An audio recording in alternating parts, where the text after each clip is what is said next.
हंसरी लगे डीजे सुमित सतीश रैमा अभी आप सुन रहे हैं प्लैनेट म्यूजिक की शानदार प्रस्तुति। पेन्हा लेली सरिया होते भोर हरिया चल जबही दोसरा के घरवा में। पेन्हा लेली सरिया होते भोर हरिया चल जबही दोसरा के घरवा में। मोरा जे बजिया बने सुना है गे पगली हंसरी लगैबौ तोरा मोरवा में। मोरा जे बजिया बने सुना है गे पगली हंसरी लगैबौ तोरा मोरवा में। हंसरी लगैबौ तोरा डीजे सुमित सतीश रैमा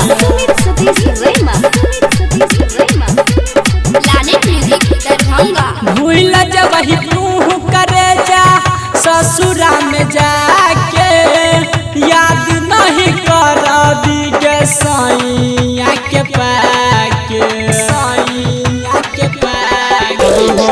भूल जबही तू करे जा ससुरा में जाके याद नहीं करबी गे सैया के पाके। सुना ना गे सोना गे हमारा जानू भटकबौ सुन हम दुआरबा में।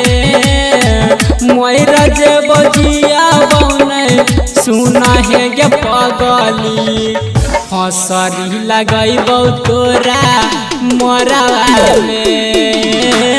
मोरा जे बजिया बने सुना है गे पगली हंसरी लगैबौ तोरा मोरवा में। हंसरी लगैबौ तोरा डीजे सुमित सतीश रैमा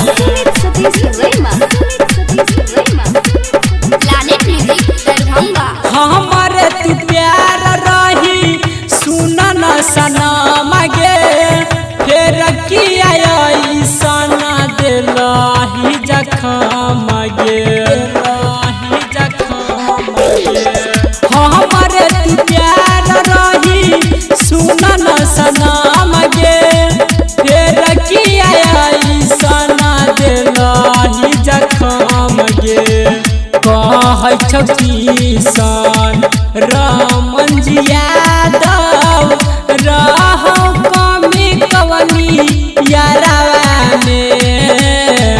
मोरा जे बजिया बने सुना है गे पगली हंसरी लगैबौ तोरा मोरवा में।